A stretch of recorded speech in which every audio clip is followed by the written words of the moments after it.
Assalamualaikum warahmatullahi wabarakatuh. Perkenalkan, nama saya Setio Budiono dari kelas 2A Prodi S1 Keperawatan.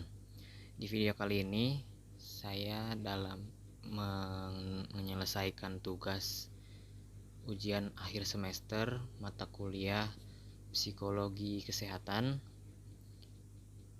Di video ini saya akan membahas kembali materi yang telah diberikan sebelumnya yang menurut saya menarik untuk dibahas kembali. Untuk pembahasannya bisa kita lanjutkan ya. Oke, next. Yang pertama ada prolog. Psikologis berarti mental atau emosional daripada fisik. Ya, pengertian psikologi lebih ke mental atau emosional daripada fisik. Sedangkan fisik itu biasanya disebut dengan fisiologis. Contoh perbedaannya yaitu di sini contoh merasakan sakit afektif setelah secara fisik mengalami penyakit. Merasakan sakit itu adalah aspek psikologis. Sedangkan secara fisik mengalami penyakit itu termasuk dalam aspek fisiologis ataupun fisik. Jadi perbedaannya, rasa sakit itu adalah psikologis dan sedangkan penyakitnya itu adalah fisiologis. Oke, next. Mental process in psikologis atau proses mental dalam psikologis.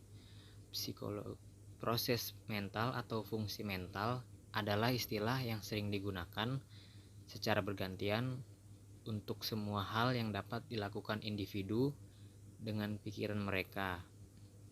Ini termasuk persepsi atau anggapan, memori atau ingatan, pemikiran seperti ide, imajinasi, kepercayaan, alasan dan lain-lain, kemauan dan emosi. Kadang-kadang istilah fungsi kognitif digunakan sebagai gantinya. Jadi mental proses dalam psikologi ini pengertiannya, jadi sebelum melakukan tindakan kita harus memikirkannya terlebih dahulu.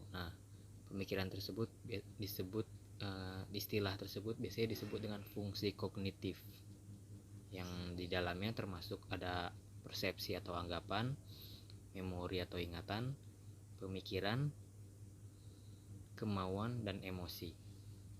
Ya, selanjutnya next. Psikologi perilaku digunakan. Psikologi perilaku atau behaviorisme adalah teori yang menyatakan bahwa lingkungan membentuk perilaku manusia. Ini masih digunakan oleh para profesional kesehatan mental saat ini karena konsep dan teorinya tetap relevan dalam bidang-bidang seperti psikoterapi dan pendidikan. Di sini psikologi perilaku adalah teori yang menyatakan bahwa lingkungan membentuk perilaku manusia. Seperti contoh, saya akan memberikan contohnya apa yang lingkungan mempengaruhi perilaku manusia. Contohnya itu kita ambil dari suku Sunda dan suku Batak. Di suku Batak kan biasanya orang-orangnya suka berbicara ataupun berperilaku berbicara menggunakan bahasa yang menggunakan nada bicara yang tinggi, sedangkan suku Sunda menggunakan bahasa dengan nada bicara yang rendah. Itu dipengaruhi oleh lingkungan mereka, lingkungan tempat tinggal mereka. Di lingkungan tempat tinggal orang Batak itu biasanya jarak antar rumahnya itu berjauhan. Jadi mereka terpaksa ataupun terbiasa dengan menggunakan bahasa nada bicara yang tinggi untuk saling berkomunikasi. Sedangkan suku Sunda lingkungannya, perumahannya itu saling berdekatan, jadi lebih sering menggunakan nada bicara yang rendah.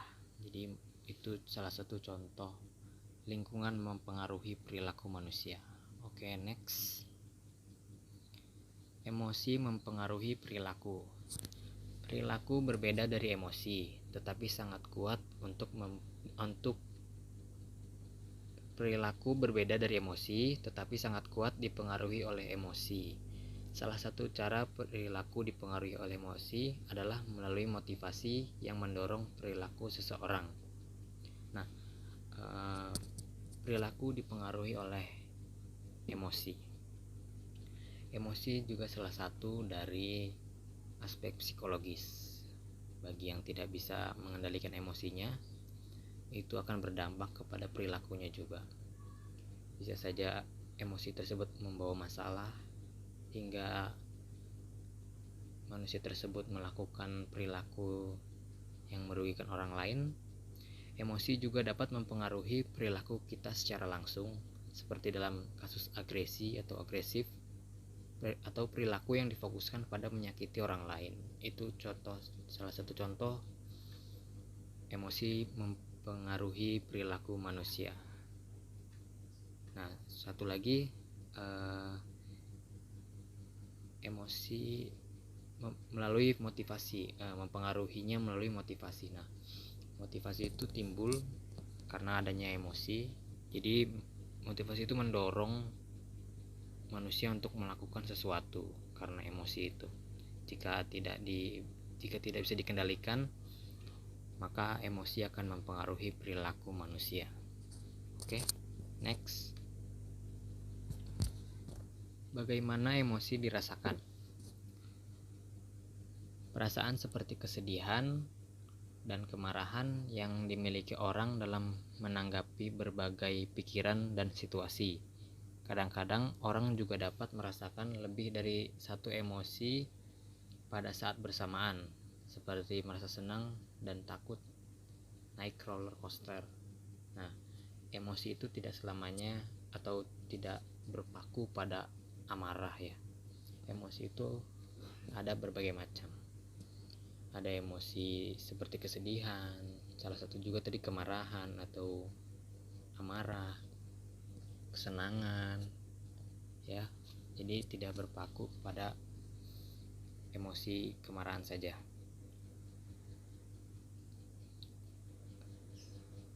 Ini mempengaruhi orang dalam menanggapi berbagai pikiran dan situasi. Jadi jika kita tidak dapat mengendalikan emosi kita tidak akan bisa menanggapi pikiran orang lain ataupun situasi yang sedang kita berada dalam situasi tersebut.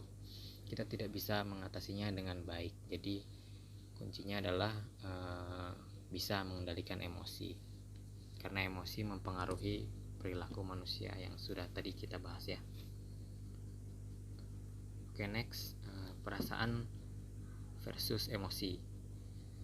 Perbedaan mendasar antara perasaan dan emosi adalah bahwa perasaan dialami secara sadar, sementara emosi dimanifestasikan ataupun digambarkan secara sadar atau tidak sadar.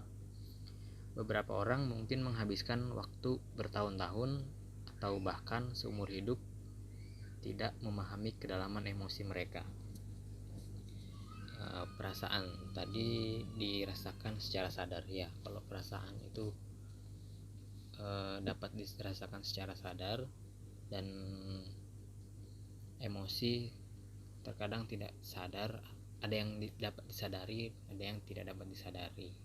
Jadi itu tergantung. Kalau untuk emosi ya, untuk emosi itu tergantung orangnya sendiri ataupun individunya sendiri dapat mengendalikan emosi tersebut atau tidak. Jadi dia bisa mengendalikan perilaku ya ketika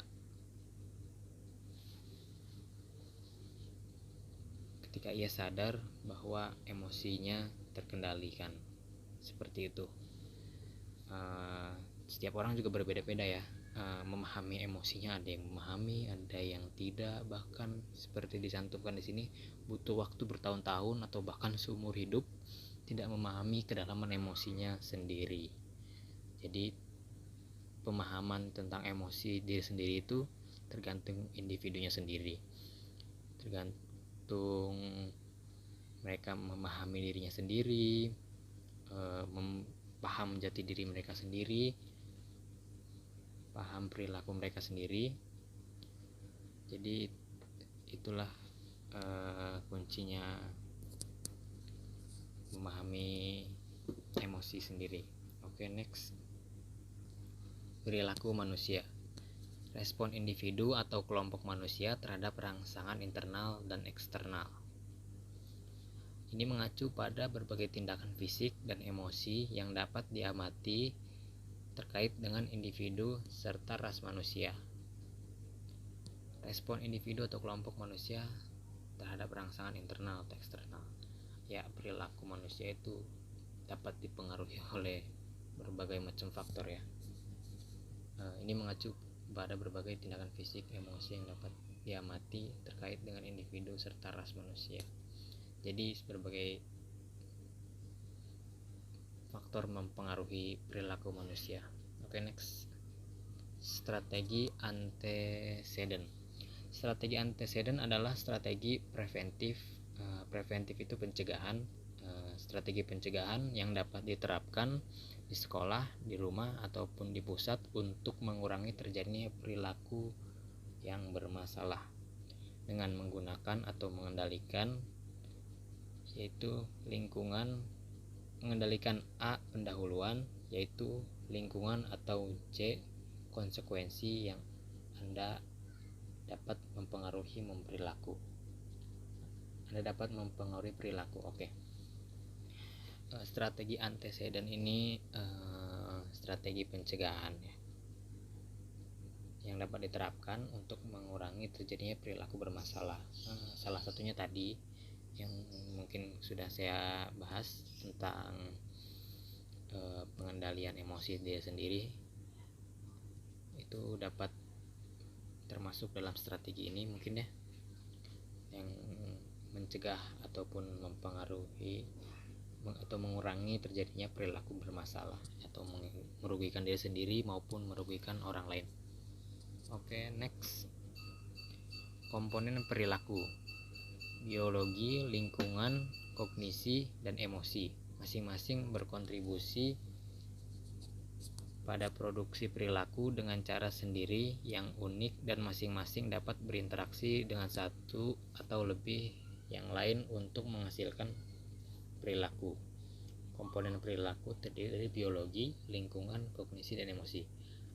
Biologi itu dari kita sendiri ya, ataupun fisik kita sendiri yang komponennya.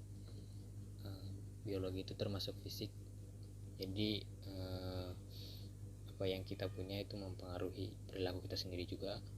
Kadang juga ada peribahasa di mana tangan panjang. Nah, tangan panjang itu berarti suka mencuri. Nah, itu salah satu contoh perilaku, komponen perilaku berdasarkan biologi. Komponen perilaku berdasarkan lingkungan sudah saya jelaskan tadi contohnya. Kalau kognisi itu pola pikir ya, ataupun pemikiran seseorang. Jadi pemikiran seseorang juga termasuk komponen dalam perilaku. Jadi dipikirkan dulu sebelum bertindak atau melaksanakan suatu perilaku atau tindakan ya. Emosi juga tadi sudah dibahas juga, harus dikontrol ataupun dikendalikan agar dapat mengatur emosinya supaya dapat mempengaruhi perilaku dari manusia tersebut. Oke, next. Teori perilaku. Behaviorisme adalah teori pembelajaran yang didasarkan pada gagasan bahwa semua perilaku diperoleh melalui pengondisian. Pengondisian terjadi melalui interaksi dengan lingkungan. Ahli perilaku percaya bahwa respons kita terhadap rangsangan lingkungan membentuk tindakan kita, termasuk perilaku kesehatan. Oke, pengkondisian ya. Ya, perilaku juga diperoleh melalui kondisi kita ataupun situasi ya, situasi dan kondisi, melalui interaksi dengan lingkungan, termasuk perilaku kesehatan. Nah, biasanya perilaku kesehatan kita ini timbul saat kondisi kita sedang sakit ya. Maksudnya kita mencoba untuk memulihkan tubuh kita yang sedang sakit itu. Jadi merangsang adanya sebuah perilaku, yaitu perilaku kesehatan dalam kondisi kita yang sedang sakit. Atau bahkan kita juga bisa menerapkan perilaku kesehatan ini saat kita sehat, tapi tergantung pada kesadaran ataupun literasi kesehatan kita ya, melek kesehatan gitu loh. Jadi kita paham perilaku apa untuk mencegah berbagai penyakit atau perilaku sehat. Nah, dalam kondisi sehat pun kita juga seharusnya bisa melakukan perilaku sehat. Oke, next. 4 faktor utama yang mempengaruhi perilaku. Karakteristik biografis dan demografis, kemampuan intelektual dan fisik, konsep diri dan harga diri, dan kepribadian. Karakteristik biografis dan demografis. Mungkin biografis ini yang sudah saya jelaskan tadi ya, tentang biologis ataupun fisik seseorang ya, yang mempengaruhi perilaku. Ada yang tadi bilangnya tangan panjang suka mencuri, tapi ya itu hanyalah peribahasa. Tapi itu juga mempengaruhi sebenarnya. Kadang mentang-mentang tangannya panjang, suka jahil sama orang lain. Ada juga yang tinggi, suka mencemooh orang lain. Jadi ya itu mempengaruhinya. Biografis ataupun fisiknya itu mempengaruhi perilaku seseorang. Kemampuan intelektual dan fisik. Intelektual ini berhubungan dengan kognisi. Jadi pemikiran ya, kognisi itu pemikiran atau pola pikir ya. Jadi bagaimana pola pikir kita untuk mengambil suatu tindakan itu penting. Jadi setiap tindakan itu harus dipikirkan ya. Kalau pola pikir kita tidak terbentuk dengan baik, kita akan semena-mena melakukan sebuah tindakan dan perilaku yang bermasalah tadi. Konsep diri dan harga diri. Konsep diri itu seperti jati diri ya. Jadi paham akan diri sendiri, menanggapi sesuatu hal, kondisi ataupun situasi ataupun bahkan tanggapan tentang komunikasi antar orang lain dengan orang lain maksudnya. Itu berdasarkan dari konsep diri kita meresponsnya seperti apa. Soal kepribadian. Nah, kepribadian ini berhubungan dengan emosi tadi. Ada yang kepribadian introvert, ada yang ekstrovert. Nah, itu juga mempengaruhi emosi. Jadi ini berhubungannya dengan emosi tadi ya. Oke, next. 3 aspek utama perilaku manusia. Yang pertama adalah orang. 3 aspek utama. Oke. Orang. Yang pertama orang, yang kedua lingkungan dan waktu. Oke, next. Psikologi mempengaruhi perilaku manusia. Psikologi mempelajari fenomena seperti persepsi, kognisi, emosi, kepribadian, perilaku, dan hubungan interpersonal. Psikologi berusaha memahami peran perilaku manusia dalam dinamika sosial sambil memasukkan proses fisiologis dan neurologis ke dalam konsepsi fungsi mentalnya. Ya, psikologi mempengaruhi perilaku juga ya.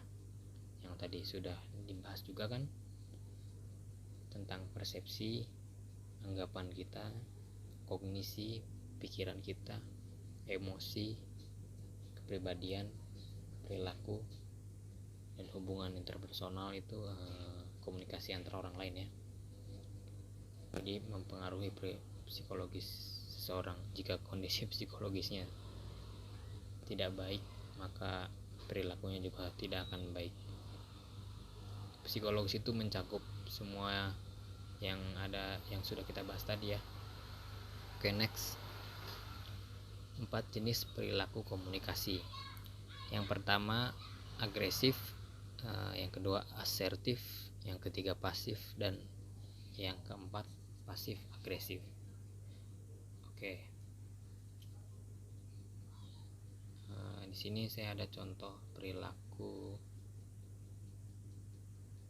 komunikasi agresif ya. Yang pertama agresif.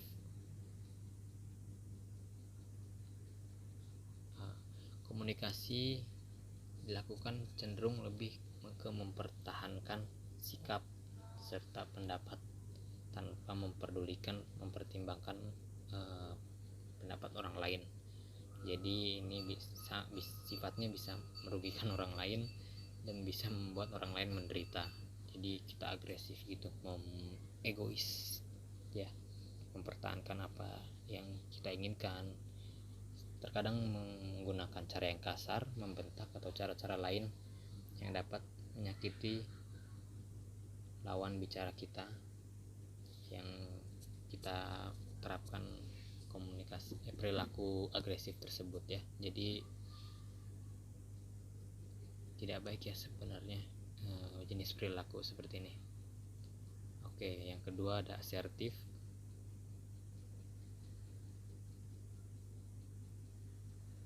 Yang kedua asertif, komunikasi asertif merupakan komunikasi yang efektif sebab komunikasi ini tidak ada pihak yang dirugikan maupun tersakiti. Selain itu bisa menyampaikan perasaan yang sedang dirasa dengan jujur, baik, dan serta tidak menyakiti lawannya. Ini contoh perilaku yang baik ya. Jadi ketika ada hal yang ingin disampaikan dengan baik. Jika ada orang menyampaikan suatu hal juga ataupun pendapat, kita meresponnya dengan baik juga. Ini yang perlu ditiru ya, komunikasi asertif. Jadi tidak ada pihak yang dirugikan atau yang tersakiti. Oke, yang ketiga ada komunikasi pasif. Komunikasi pasif merupakan komunikasi yang dilakukan cenderung memilih diam atau mengiyakan segala yang disampaikan orang lain. Nah, tipe komunikasi seperti ini sulit untuk mengungkapkan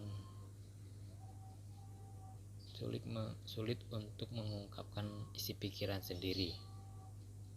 Jadi imbasnya diri sendiri yang menderita, merasa tidak enak, sungkan, dan lain sebagainya. Sebab ada kecenderungan untuk memendam apa yang dirasa.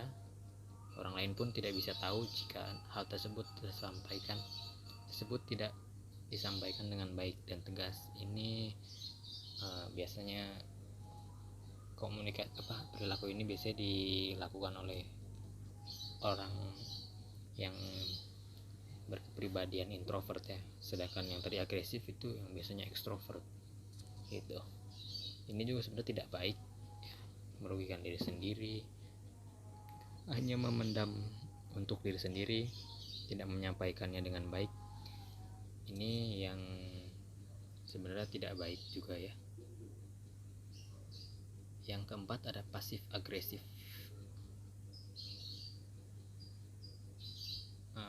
Pasif agresif adalah gaya komunikasi yang menggabungkan kedua tipe komunikasi tersebut yang tadi, pasif dan agresif. Gaya komunikasi ini terlihatnya pasif ataupun tidak terbuka, namun bertindak dengan cara-cara yang agresif. Mereka yang menggunakan tipe komunikasi pasif agresif pada umumnya merasa tidak memiliki kekuasaan. Jadi dua tipe komunikasi itu digabungkan menjadi satu. Kesannya pasif tapi dengan cara-cara yang agresif seperti itu. Oke, next. 7 perspektif atau anggapan utama dalam psikologi modern. Yang pertama adalah the psychodynamic perspective, kemudian the behavioral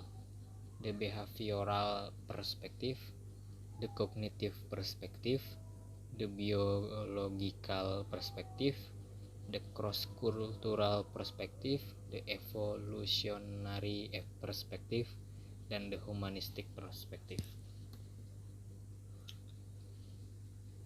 5 next ya. 5 aspek utama kesehatan pribadi. Yang pertama adalah sehat fisik, sehat emosi, sehat sosial, sehat spiritual, dan sehat intelektual. Sehat fisik itu penting ya, demi kelancaran kita melaksanakan kehidupan sehari-hari ya. Jika terganggu sedikit pasti akan kesulitan untuk mengerjakan keseharian dalam hidupnya. Yang kedua, sehat emosi. Sehat emosi juga penting, kebutuhan emosi juga harus terpenuhi. Kesehatan emosi mempengaruhi perilaku ya. Jika emosinya tidak sehat, tidak bisa mengendalikan emosinya, itu akan berdampak kepada perilaku, dan perilaku itu akan membawa kita ke dalam suatu masalah. Yang ketiga ada aspek sosial ya, kesehatan sosial maksud saya. Kesehatan sosial di sini tentang komunikasi. Kalau tidak sehat sosial, ya, kita tidak ada komunikasi dengan siapapun, itu akan merugikan kita sendiri ya, karena kita manusia sebagai makhluk sosial perlu orang lain ya. Yang keempat ada sehat spiritual ya. Sehat spiritual ini juga mempengaruhi perilaku ya. Berdasarkan spiritual, kepercayaan itu mengajarkan yang baik-baik dalam semua perilaku ya. Jadi jika kesehatan spiritual terganggu, itu juga akan menimbulkan perilaku-perilaku yang tidak baik ke depannya. Dan yang terakhir ada sehat intelektual. Sehat intelektual ini adalah kognitif atau pemikirannya. Jadi percuma aja kalau sehat fisik tapi tidak sehat pikirannya. Nah, sehat pikiran itu mempengaruhi juga ya perilaku kita. Jadi sebelum melaksanakan suatu tindakan ataupun kita berperilaku, ada baiknya kan kita memikirkannya terlebih dahulu ya, baik untuk kita atau orang lain atau tidak, merugikan orang lain atau diri kita sendiri atau tidak. Nah, disitulah aspek intelektual atau kognitif itu berperan. Jadi penting ya ke 5 aspek ini. Oke, next. 2 jenis perilaku. Yang pertama ada perilaku investasi efisiensi, yaitu perilaku ini adalah one shot action. Yang kedua, perilaku kebebasan atau pembatasan. Jenis perilaku ini biasanya memerlukan keputusan yang tidak disadari atau rutinitas. Perilaku investasi efisiensi. Sepertinya perilaku ini untuk mengefisiensikan waktu ya. Jadi kita menyadari apa yang harus kita lakukan, ya kita lakukan dengan baik tanpa merugikan orang lain ataupun kita sendiri. Dan yang kedua ini perilaku kebiasaan atau pembatasan, biasanya memerlukan keputusan yang tidak disadari.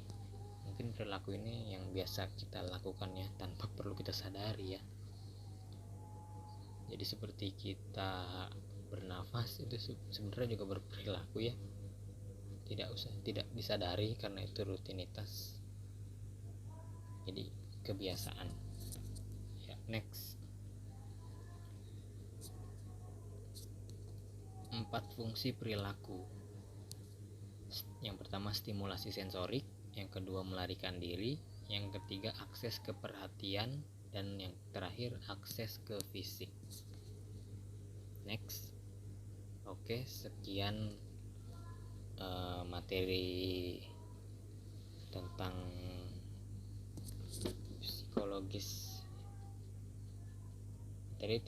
aspek psikologis dalam perilaku yang bisa saya ulas kembali, yang bisa saya bahas kembali di video ini. Kurang lebihnya mohon maaf. Wassalamualaikum warahmatullahi wabarakatuh.